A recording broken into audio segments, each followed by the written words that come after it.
This is not a Valentine's Day sermon. You can't find a Valentine's Day sermon in Ecclesiastes. Unless you try really hard. Let's take a trip back to grade school, shall we? It's been a little while for some people in the room. Who remembers what the scientific method is? Who remembers learning about, I'm not going to ask you to remember all the steps of it. Who remembers learning about the scientific method in grade school? Not one hand went up. Okay, we're going to have a good day here. How many of you will never raise your hand no matter how many times I ask? You just lied in church. Scientific method is the set of rules that establishes how you test what a true fact is, or a scientific law, and what is not. You start with what's called a hypothesis, which essentially is your guess. It's the fact that you're going to test. Let's say, for example, we're going to make a hypothesis that people who watch the Super Bowl are more intelligent than people who do not. That's our guess. That's our hypothesis. We want to turn that guess into a scientific law. So how do we do that? Well, we can start small. We can take a survey of a crowd of local people, ask them if they plan to watch the Super Bowl or not, and then give them an intelligence test. And we could use those results. That could give us some good information. But we really need more than that. So assuming we get the results we thought we would get, we can now turn that hypothesis into a theory, which just means a hypothesis with some proof behind it. It's not a fact yet. It's not a law yet, so we have to keep testing. So we widen the survey to include the rest of the country and eventually include the rest of the world. And it's not until we have enough evidence to see an irrefutable pattern that we can then say, yes, this statement is now a law or a fact. That's the scientific method in a nutshell. And that's really what Solomon is doing in this book of Ecclesiastes. His hypothesis is there is something that we can do, something we can experience, something that will fulfill a need in our souls, something that is going to satisfy. So he took that hypothesis out for a spin. In chapters 1 and 2, he tests this world and the things in it to see if they will do just that. And he found them all lacking. So when that happens, when you test your hypothesis and it fails, you go back to the drawing board and you have to come up with a new one.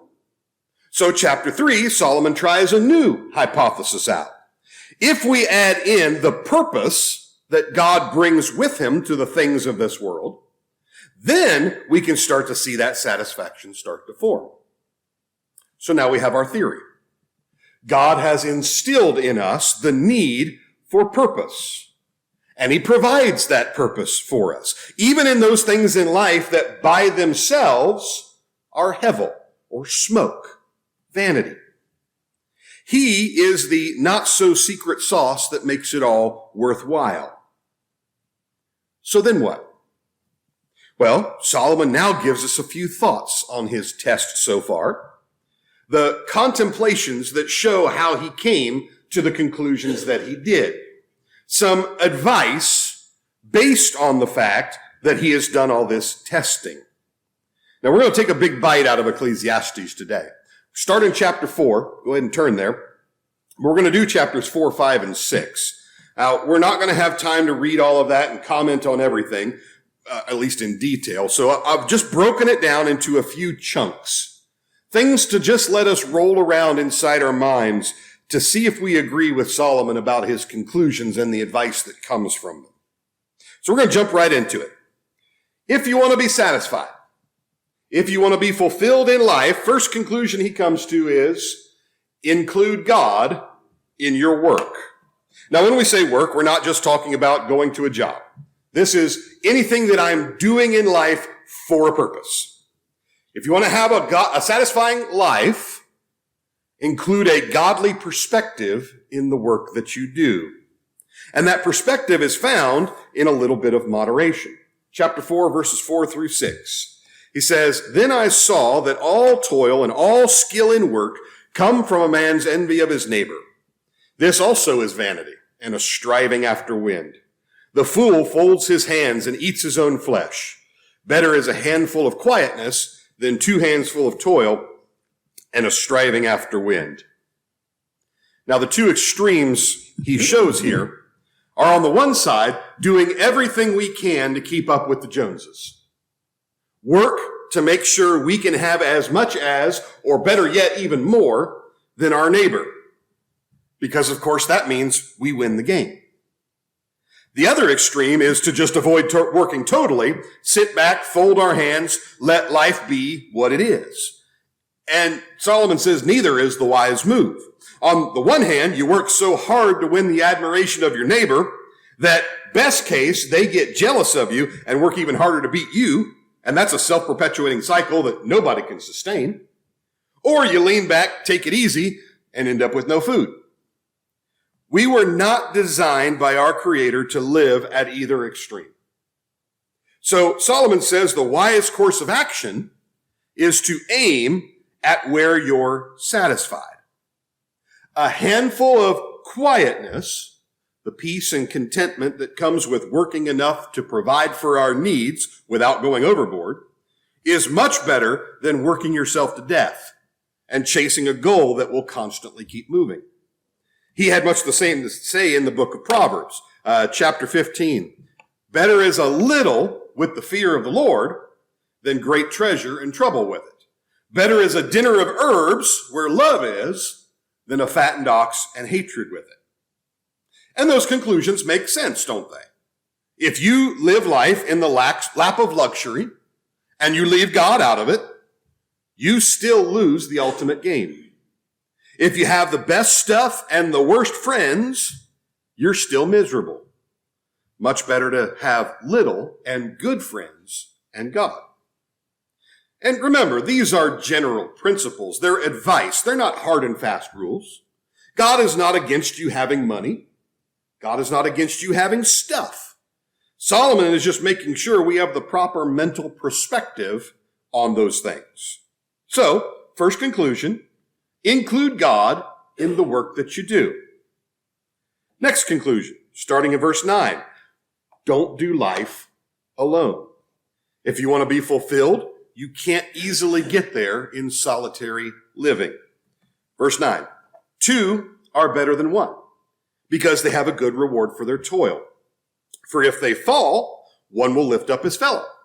But woe to him who is alone when he falls and does not have another to lift him up. Again, if 2 lie together, they keep warm. But how can one keep warm alone? And though a man might prevail against one who is alone, 2 will withstand him. A 3-fold cord is not quickly broken. We are not designed as solitary beings. Now, do not get me wrong. I am a big-time introvert. I get a lot of benefit from isolated times. But even I can't stay there forever. God made us social for a reason. When we work together at a goal, we work better at a goal.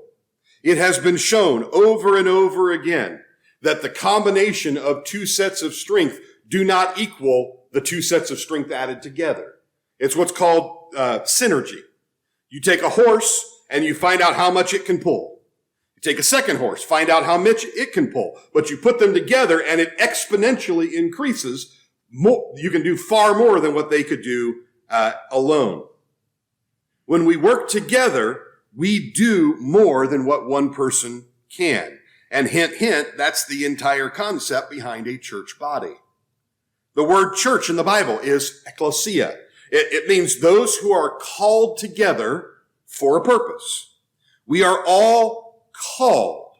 We're called from our walks of life to come here together, to form a group of like-minded people working toward the same goal. We have the power to lift each other up, to encourage each other as we then go out and do life.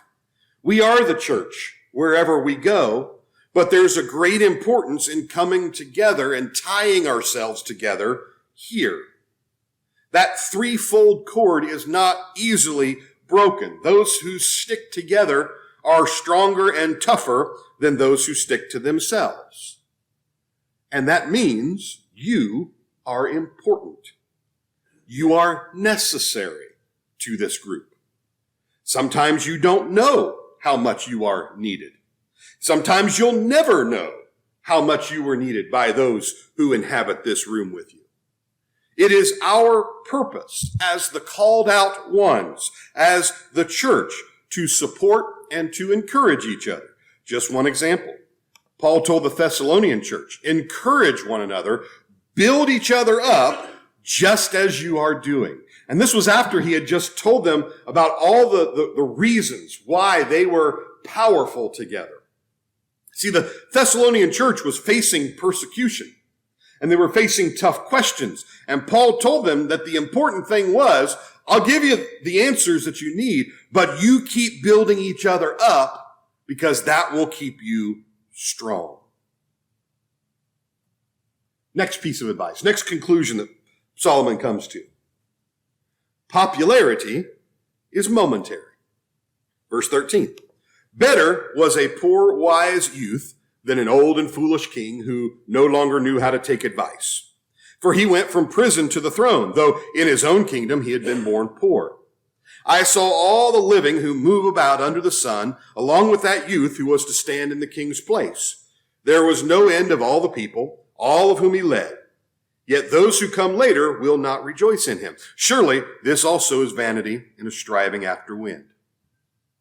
You know, it's kind of hard to pinpoint when Solomon wrote this book, but it would make the most sense that he was writing it toward the end of his life. Solomon took over the kingdom at a young age, so he had the experience of being the new exciting face of Israel. And they were just coming off of a great king, David. He also had the experience of being the older, less liked king. Just a reminder from Solomon that satisfaction isn't going to come from being well liked, because that changes. And more often than not, it changes quickly. Better to find your life's meaning elsewhere, because popular thinking is more often wrong than it is right. A teenager's low popularity convinced her that she was not attractive. She became a top fashion model, hailed by many as the most beautiful woman in the world. All those who ignored her are now boasting that they went to school with Claudia Schiffer. He was rejected as too awkward and clumsy to be a ball boy in a Davis Cup tennis match. Stan Smith went on to become the officially ranked #1 tennis player in the world. He received an unbroken succession of 743 rejections. Now over 60 million of John Creasy's crime novels have been published. Edmund Hillary's gym teacher said, "What will they send me next?" about the puny little schoolboy who would go on to be the first man who conquered Mount Everest. They said Fred Astaire was balding, skinny, and maybe can dance a little. Beethoven's music teacher said he was hopeless at composing. Albert Einstein's parents feared he was subnormal. See, Solomon is wise to tell us, don't rely on popular thought. Don't listen to what the world says. You go with what God says.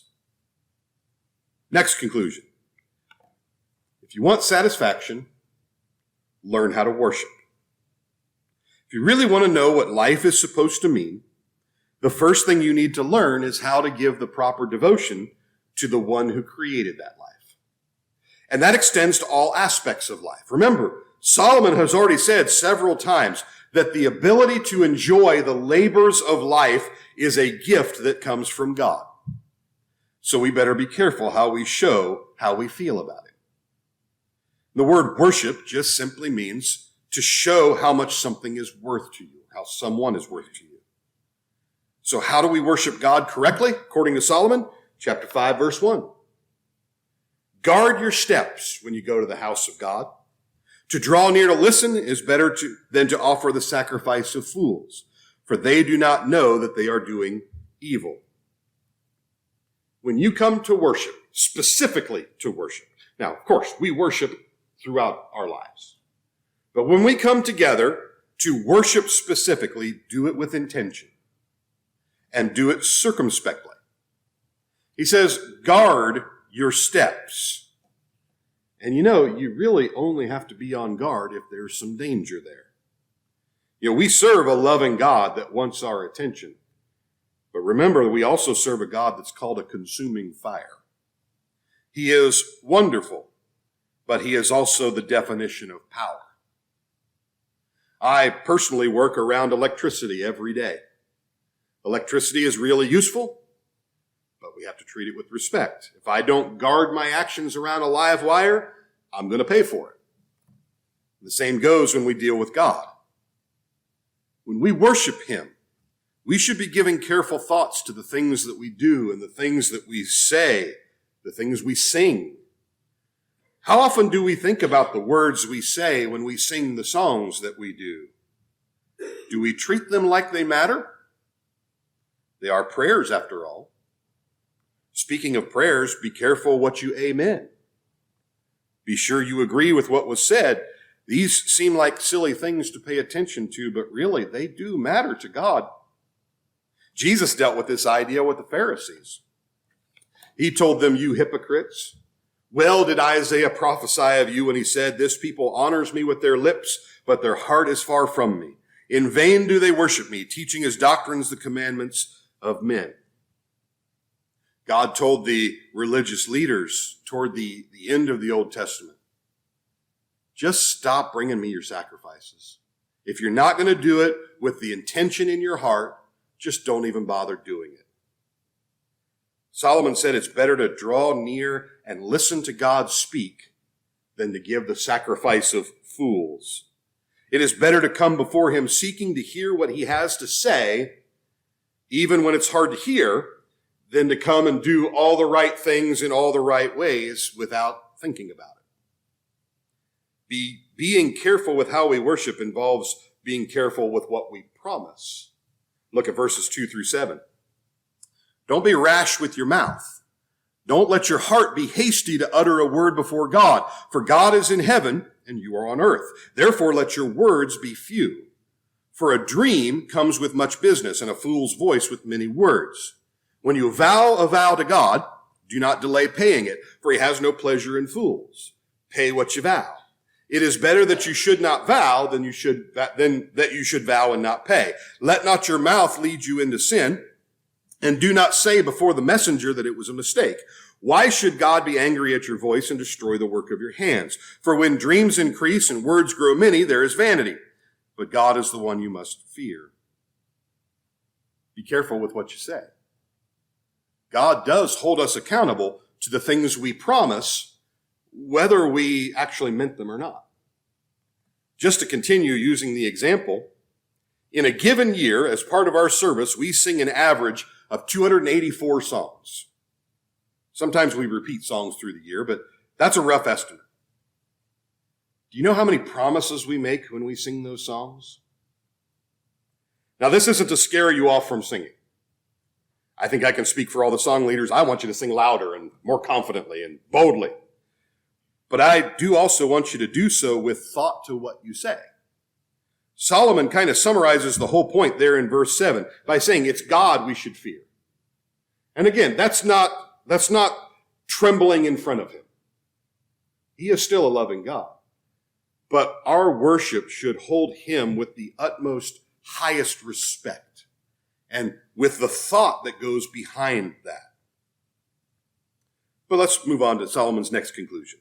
Kind of goes along with it. Remember who's in charge. Solomon has mentioned more than once that in this world there are oppressors and there are victims. Leave God out of the picture, and life naturally skews that way, because people act as if there is no one to answer to. But here he adds a reminder that even those who don't acknowledge God will answer to him. Verses 8 and 9. If you see in a province the oppression of the poor and the violation of justice and righteousness, do not be amazed at the matter, for the high official is watched by a higher, and yet there are higher ones over them. But this is gain for a land in every way, a king committed to cultivated fields. Just a very quick little piece there that he says, don't be surprised when you see people being oppressed. Just remember the chain of command does go up, and there is someone who is watching. And one last conclusion. If you want to be satisfied in life, be careful with your money. Now that's sound advice, but Solomon isn't giving us advice on how to save or what to invest in or how to diversify your portfolio. He's warning us to be careful how much importance we put on our riches. Be careful in the sense of do it circumspectly. He who loves money will not be satisfied with money, nor he who loves wealth with his income. This is also vanity. When goods increase, they increase who eat them.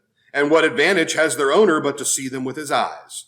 Sweet is the sleep of a laborer, whether he eats little or much, but the full stomach of the rich will not let him sleep. Now, there's a lot here in the rest of chapter 5 and chapter 6. So just allow me to summarize. Be careful, because your money by itself cannot satisfy. And you can see it in the history of humanity. Those that love riches and the popularity that comes with them, they're just never satisfied. There's always the desire for more. And he goes on to say that those who are obsessed with the riches of this world will only end up being hurt by them. The laboring man enjoys his sleep, while the rich one has too many worries to sleep well. And those riches are all going to be lost anyway. They might be stolen. They might be lost. At the very least, you can't take them with you when you pass the grave. It's good to enjoy the fruits of your labors, but remember who gives us the power to enjoy them.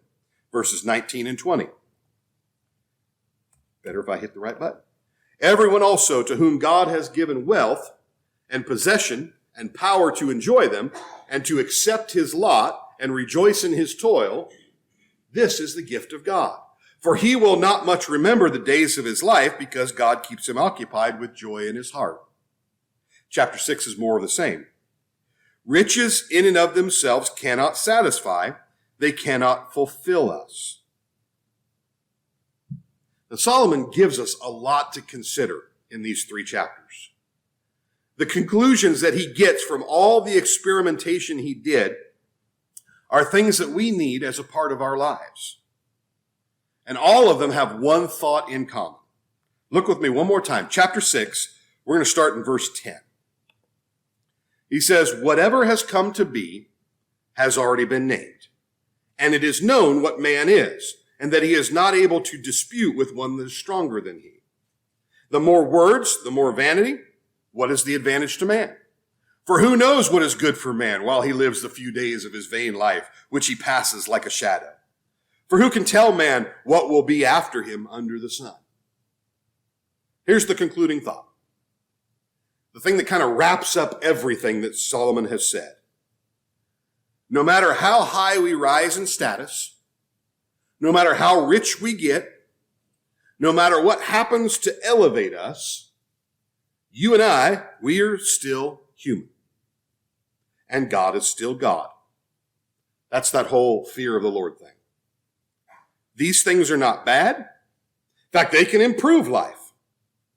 But without God in the picture, they just lead to frustration and vanity. With God included, though, we can see satisfaction and peace. See, Solomon's conclusions boil down to the same truth that we acknowledge today, that the ultimate answers to life are found in him and in his word. You know, we end each service with an invitation call. And it's basically that says, God's got all the answers. So if I want to know the answers, I got to go to him. It's as simple as that. I picked this song as the invitation song because we had to change it real quick. But I picked it because it just kind of goes along with that thought. And again, it's a promise. It's a song that says, God, I know you've got the best way. I know you know the way to go. So God, you lead me. You show me where to go. And I'll go that way. Now again, we have to be careful. That's us making a promise. God, whatever happens, where you want me to go is where I will go. And he does tell us what that means. At first, it's coming to him, believing in his Son, repenting of our sins, confessing his name. Those things go on and on and on. Going to the waters of baptism. Coming up and living a life that shows this world that we believe what we believe. In fact, he said, go. And as you are going, teach. That was our mission that he gave us, the Great Commission. Whatever happens in life, whatever life turns into, Jesus, I'll go where you want me to go. That's our invitation hymn. We'll sing 2 verses of it. Let's stand and sing.